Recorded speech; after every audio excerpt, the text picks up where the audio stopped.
Good afternoon बेटे, क्या हाल चाल है? बढ़िया, ठीक है, मज़े में है सब कुछ। चलिए, आज हम लोग का चैप्टर 2 का ये लास्ट लेक्चर है। आज ये चैप्टर फिनिश हो जाएगा, ठीक है। आज छोटे छोटे टर्म्स हैं, बहुत ही इजी, ठीक है। वो टर्म्स पूरा करते ही आज हमारा चैप्टर फिनिश। ओके, चलो स्टार्ट करते हैं chapter number 2। Basic accounting terms.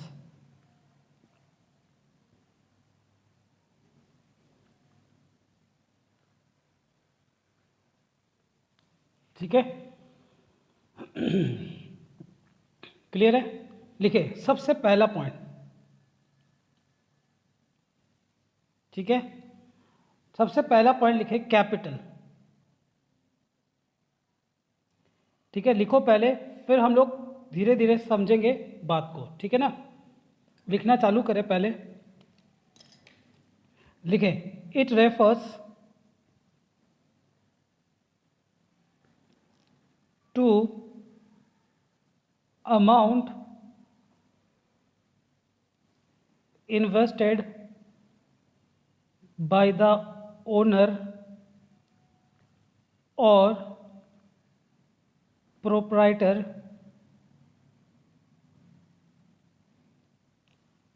in the business। ठीक है, क्लियर है? दिख रहा है साफ? Okay. Number 2, drawings.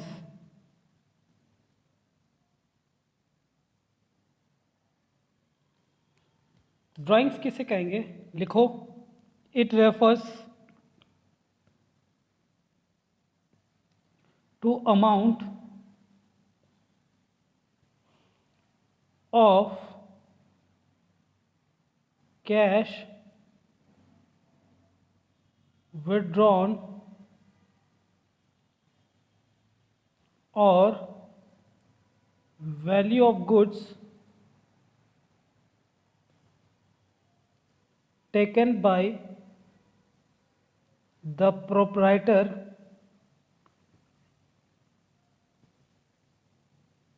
from the business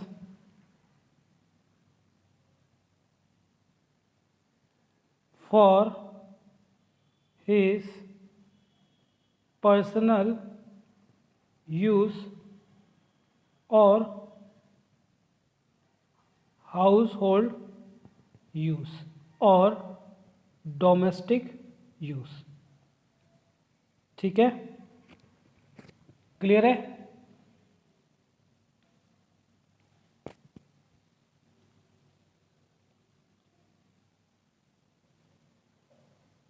दिख रहा है साफ? डल पड़ रहा है? एक सेकेंड।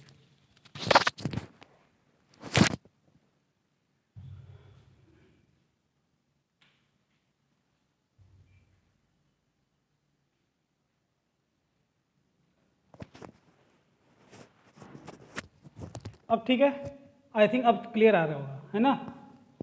चलिए, लिख लिया आप लोगों ने? सॉरी, अब मैं आपको समझाने का काम चालू करता हूँ। देखो, ये मेरा बिजनेस है, ठीक है, और ये बिजनेस का ओनर है जिसको आप प्रोप्राइटर भी बोलते हो, ठीक है। ध्यान से समझना। अब ये जो ओनर है, अब बिजनेस तो देखो खुद से चालू होता नहीं है। बिजनेस को चालू करने के लिए हमें क्या चाहिए? पैसा चाहिए।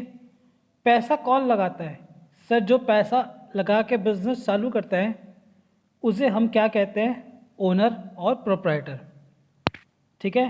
और जो अमाउंट इन्वेस्ट करता है ओनर, उसे हम क्या बोलते हैं? कैपिटल। ठीक है, क्लियर है? ओके, तो यही मतलब होता है, कैपिटल का मतलब क्या होता है, ध्यान से सुनना, कि ओनर या प्रोप्राइटर जो है, ओनर और प्रोप्राइटर को हम लोग हिंदी में क्या बोलते हैं, मालिक। बिजनेस का जो मालिक है, ठीक है, ये हमारा बिजनेस है। अगर बिजनेस का मालिक अपनी तरफ से, ठीक ना, कोई भी कंट्रीब्यूशन अगर बिजनेस को देता है, कंट्रीब्यूशन, तो उसे हम कैपिटल के नाम से बुलाते हैं। क्लियर है? ओके, ठीक है। तो क्या बोलेंगे, कैपिटल का मतलब क्या है कि बिजनेस के अंदर अगर मालिक अपने तरफ से कोई भी कंट्रीब्यूशन देता है तो उसे हम क्या बोलते हैं, कैपिटल बोलते हैं।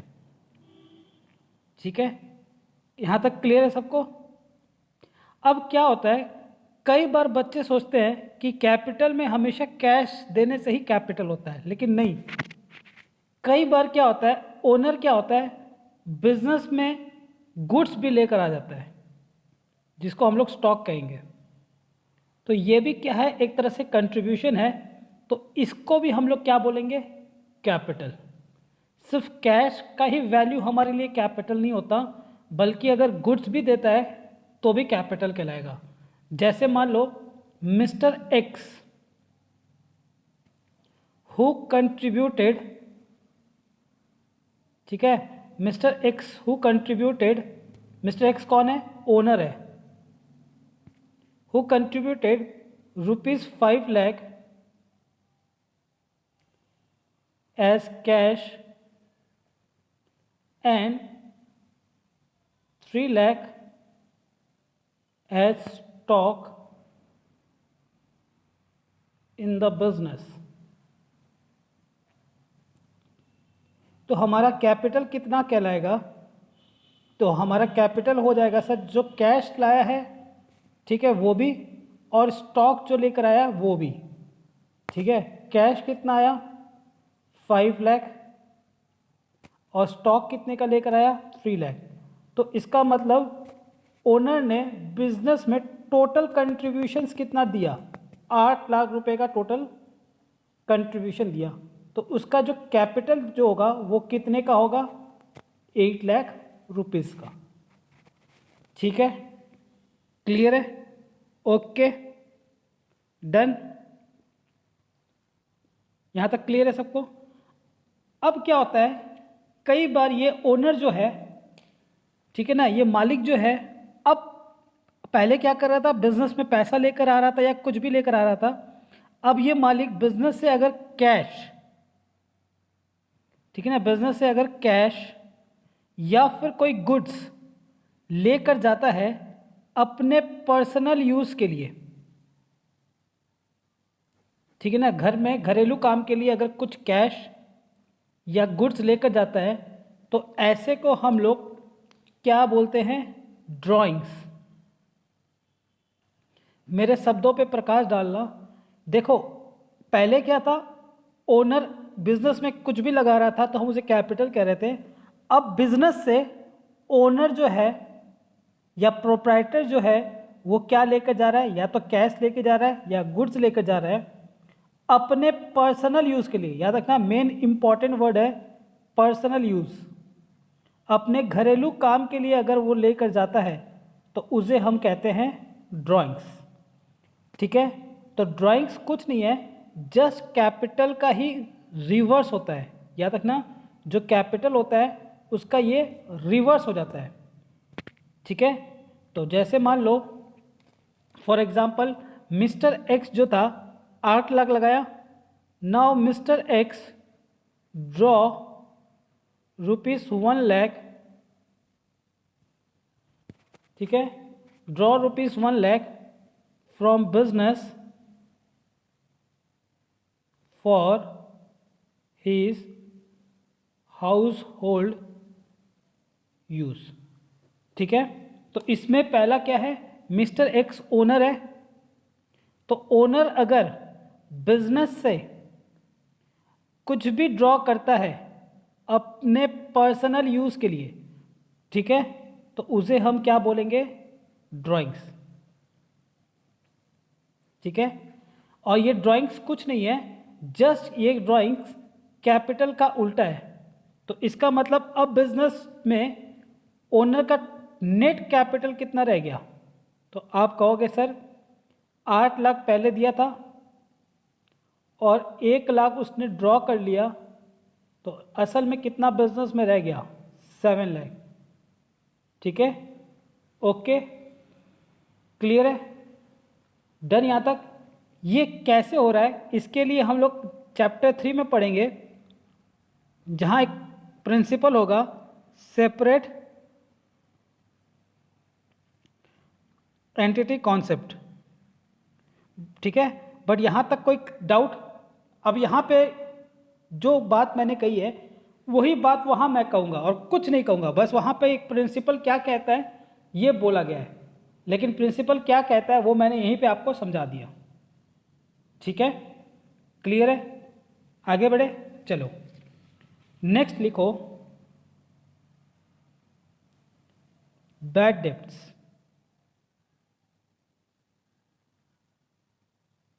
बैड डेब्ट किसे कहेंगे? तो देखो बैड डेब्ट का मतलब क्या होता है? The amount which is irrecoverable from debtors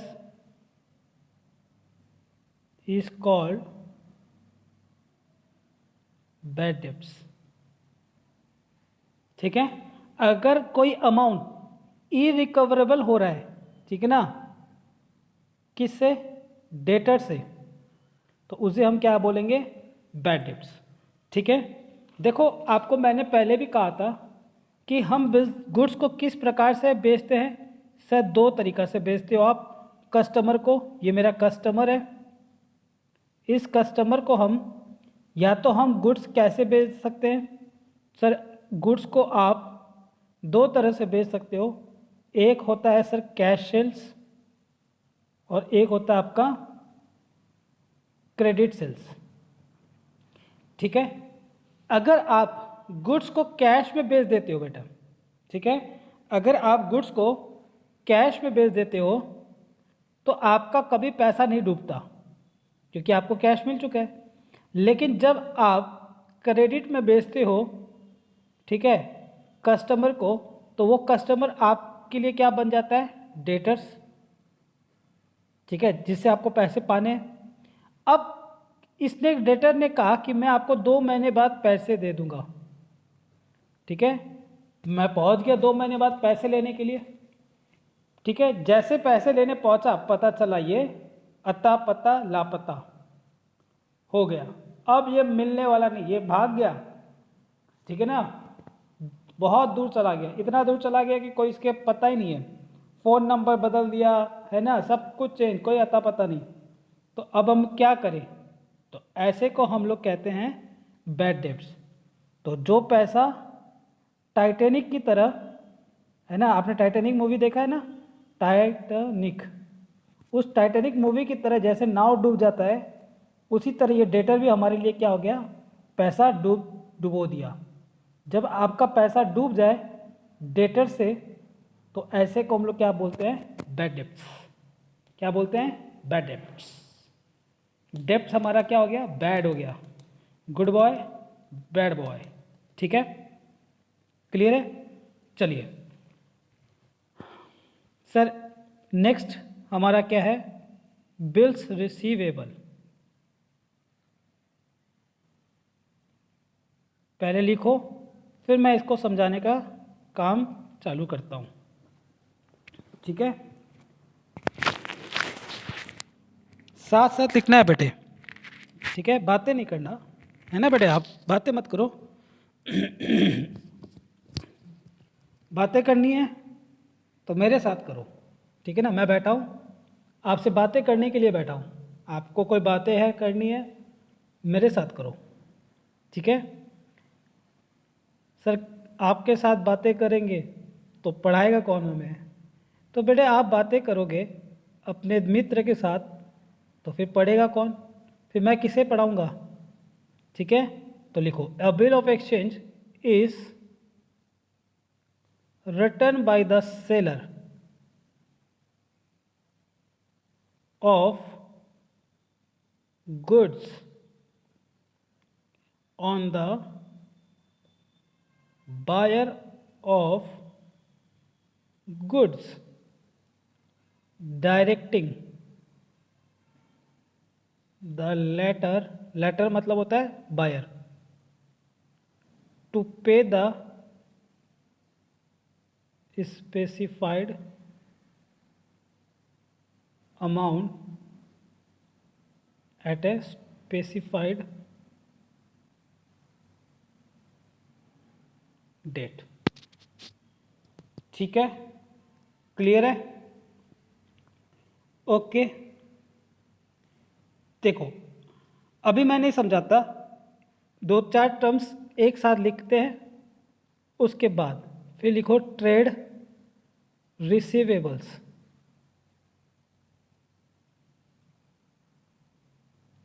ठीक है इसमें आप लिखे debtors plus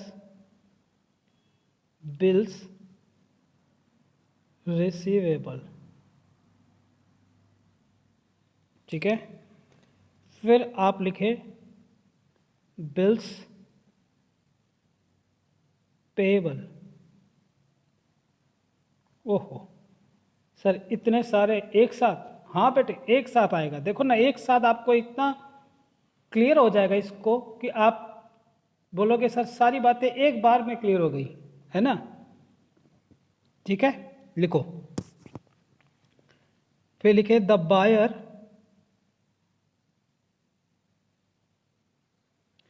buyer of goods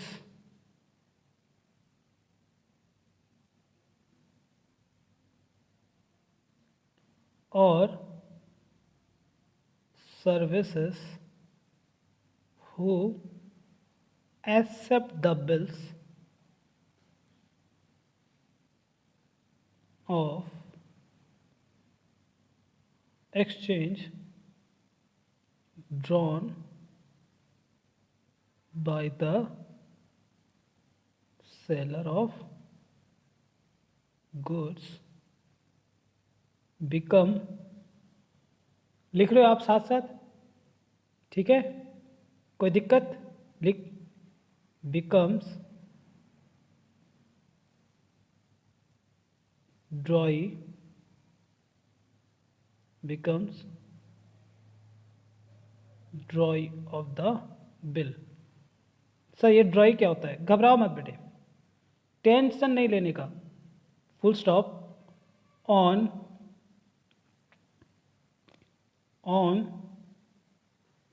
the acceptance of the bill of exchange it become bills payable for the buyer, that is called drawee of goods और services. ठीक है, ड्रॉई है बेटे, DRAWEE, ड्रॉई। ठीक है, ओके ठीक है सर, लास्ट एक और लिखो, उसके बाद समझाने का काम चालू। Trade payables.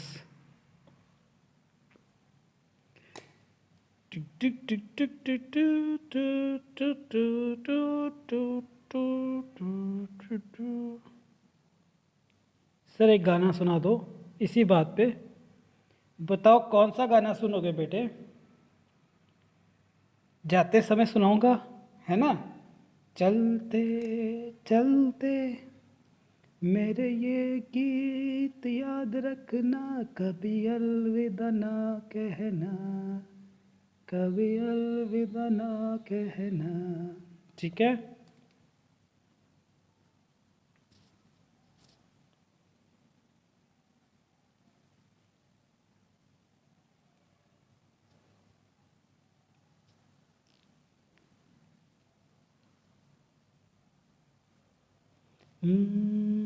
बहुत खूबसूरत गजल लिख रहा हूँ, तुम्हें देख कर आजकल लिख रहा हूँ।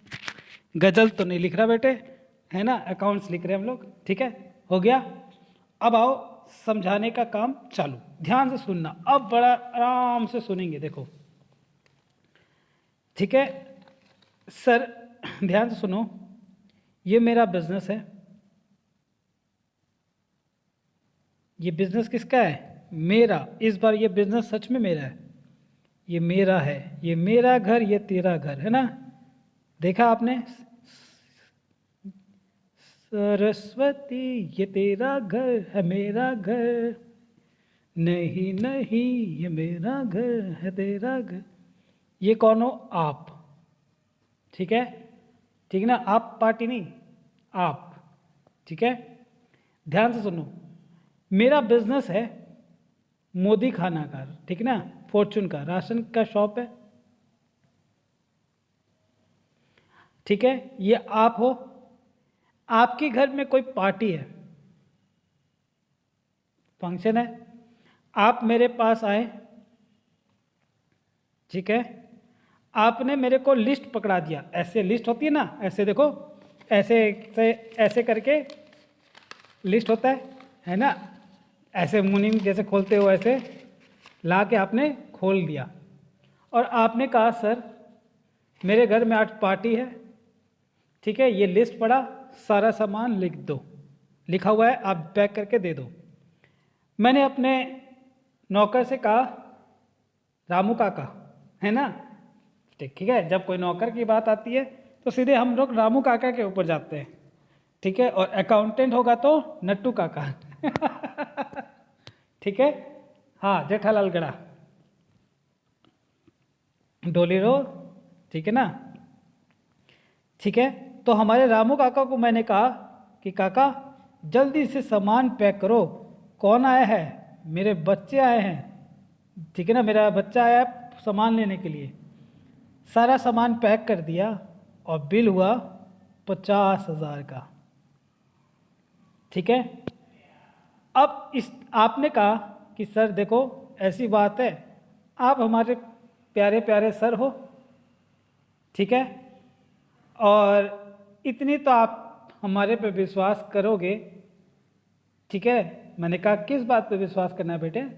तो आपने कहा सर देखो पैसे कुछ दिन बाद ले लेना, ठीक है ना, 2 महीने के बाद ले लेना, अभी बहुत तंगी चल रहा है, फंक्शन है, खर्चे वर्चे बहुत हो जाएंगे, आप 2 महीने के बाद मेरे से पैसे ले लेना प्लीज़। तो मैंने कहा ठीक है बेटे। मैंने इसको कहा इस कि जाओ कोई बात नहीं बेटा, ठीक है ना, हम आप पे विश्वास करते हैं, आप मुझे पेबल कर देना आफ्टर 2 months। ठीक है, क्लियर है। अब ये चला गया। अब सुनो क्या हुआ। जैसे ही मैं 2 महीने के बाद इसके पास पहुंचा, मैंने कहा बेटे, इसने कहा कौन कौन हो आप? जरा आप अपना परिचय देना मेरे को, मैं आपको जानता तक नहीं, कौन हो आप? बस इतने में मैं समझ गया कि भैया जो पैसा पाने वाला था वो मेरा पैसा क्या हो गया, डूबने वाला है। ठीक है, क्लियर है। अब मैं इसके सामने हाथ तो जोड़ा, ठीक है ना, कि भैया बेटा पैसे दे दो। इसने कहा चले जाओ, वरना आज कुछ हो जाएगा मेरे पास, हाँ यहाँ से, ठीक है, गोली चल जाएगी। मैंने कहा साहब चलो पहले भागते हैं, वरना ये आज तो मार ही देगा। ट्रिगर दबा देगा। मैं भाग गया। अब मैं घर जाके रोने लगा तो अचानक हमारे जो अकाउंटेंट थे नट्टू काका, वो पढ़े लिखे थे, मेरी तरह अनपढ़ नहीं थे। उन्होंने कहा कि नट्टू काका ने कहा कि साहब, आप अगर थोड़ा समझदारी दिखाते तो एक उपाय बताता हूं मैं, अगली बार से ऐसी गलती मत करना। मैंने कहा बताओ नट्टू काका क्या करना चाहिए। तो इन्होंने कहा कि देखो, आप अगली बार इसको जब बेचोगे ना किसी ग्राहक को, तो एक चिट्ठी ड्रॉ कर लेना। मैंने कहा ठीक है। अब क्या हुआ, दूसरा मेरा कोई आया, उसको भी मैंने सेल किया गुड्स, ठीक है, और सेम कंडीशन रख दिया कि भैया 2 महीने के, इसने भी बोला 2 महीने के बाद पैसे दे दूंगा, 50,000 का गुड्स ले गया, ठीक है। लेकिन नट्टू काका ने मुझे एक बात बताई थी कि सर अब बेवकूफ़ मत बनना, अब एक कागज़ का टुकड़ा लेना, उस कागज़ को टुकड़े को हम लोग बोलेंगे बिल ऑफ एक्सचेंज। ये कागज़ का टुकड़ा क्या है, एक चिट्ठी है जिस पे मैं लिखूंगा, मैं मतलब सेलर, किसको लिखूंगा, बायर को। क्या लिखूंगा कि भैया मिस्टर खिलाड़ी, आपको मैंने एक गुड्स भेजा है, उस गुड्स की वैल्यू इतनी है और आपने प्रॉमिस किया है कि आप इसे पे कर दोगे 2 महीने के बाद, ठीक है। इस पे मैंने साइन कर दिया, आप भी साइन करके इसको भेज दो। यहाँ कोई स्टैंप होगा, ठीक है, ये स्टैंप होते हैं यहाँ पे। इसने कहा ठीक है, इस चिट्ठी पे इसने साइन किया और मुझे भेज दिया, ठीक है। तो यहाँ पे क्या था, तो देखो अब ये जैसे ये साइन करके भेजेगा, अब ये क्या हो गया, लीगल हो गया, लीगल पेपर बन गया बेटे। अब 2 महीने के बाद ये मैं जब पैसा लेने जाऊंगा, अगर ये मना करेगा तो मैं इस पर कोर्ट पे केस कर दूंगा, ठीक है। तो देखो ये जो सेलर होते हैं इसको हम लोग कहते हैं ड्रॉवर, जिसने बिल लिखा, और ये होता है ड्रॉई, जिसने बिल को एक्सेप्ट किया, ठीक है ना। इसने लिखा और इसने बिल को क्या किया, एक्सेप्ट किया, तो ये बन गया ड्रॉई, ठीक है। तो अब मैं क्या करूंगा, 2 महीने के बाद, मैं 2 महीने के बाद, ठीक है, इससे बिल के अगेंस्ट में, इस बिल के अगेंस्ट में पैसा पाऊंगा, और ये क्या करेगा, 2 महीने बाद बिल के अगेंस्ट में पैसा पे करेगा। तो जब मैं बिल के अगेंस्ट में पैसा रिसीव करूंगा तो मेरे लिए बन गया बिल्स रिसीवेबल, और ये बिल के अगेंस्ट में पे करेगा तो इसके लिए बन गया बिल्स पेबल, ठीक है, ओके। तो मैंने यही लिखा है यहाँ पे, देखो अब पढ़ो, आपको मैं समझाता हूँ क्या लिखा। कहता है bill of exchange is written लिखा हुआ रहेगा एक कागज के ऊपर। कौन लिखेगा, सेलर का मतलब ड्रॉवर, ऑफ गुड्स, किसके ऊपर, बायर के ऊपर, ड्रॉई के ऊपर। डायरेक्टिंग, आदेश दे रहा है, लेटर का मतलब बायर को, टू पे स्पेसिफाइड अमाउंट, कितना, 50,000, कब, आफ्टर 2 मंथ्स। तो हमको बिल के अगेंस्ट में पैसा पाना है, इसीलिए उसका नाम पड़ गया बिल रिसीवेबल। और ट्रेड रिसीवेबल मतलब क्या, व्यापार में हमको किससे पैसे लेने हैं, ट्रेड से, सर डेटर और बिल्स, रिसीवेबल वालों से। बिल्स पेबल क्या होता है, तो वही चीज हो गया, the buyer of goods, drawee, ठीक है ना, हु एक्सेप्ट, देखो जो एक्सेप्ट किया था बिल ऑफ एक्सचेंज को, ठीक है ना, हु एक्सेप्ट, कौन एक्सेप्ट किया था, आप एक्सेप्ट किए थे, ठीक है ना, ड्रॉन बाय द सेलर, जिस कौन लिया था, मैं, become drawee of the bill, on acceptance of bill of exchange it becomes bills payable for the buyer of goods and services, ठीक है। ट्रेड पेबल का मतलब क्या होता है, क्रेडिटर प्लस बिल्स पेबल। अब क्लियर है, आई थिंक अब बहुत हद तक क्लियर हो गया होगा। चलिए अब हमारा अगला पॉइंट की तरफ चलते हैं, पॉइंट नंबर 8। सर एक होता है सॉल्वेंट, ठीक है। सॉल्वेंट किसे कहेंगे सर, ध्यान से सुनना, लिखो, अ पर्सन और बिजनेस, ठीक है, business entity who is in a position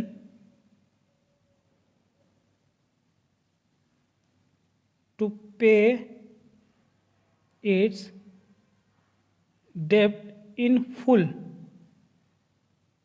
is called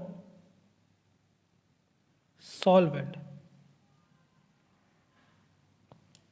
ठीक है। Number 9,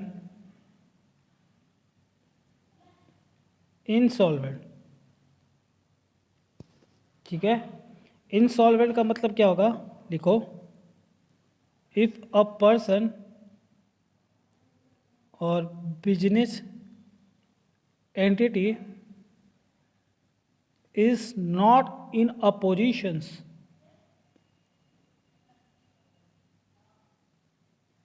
to pay its debts, then it is called insolvent। ठीक है सर, मतलब क्या हुआ इसका, पहले आप लिख ले, फिर मैं समझाने का काम चालू करता हूँ। ठीक है,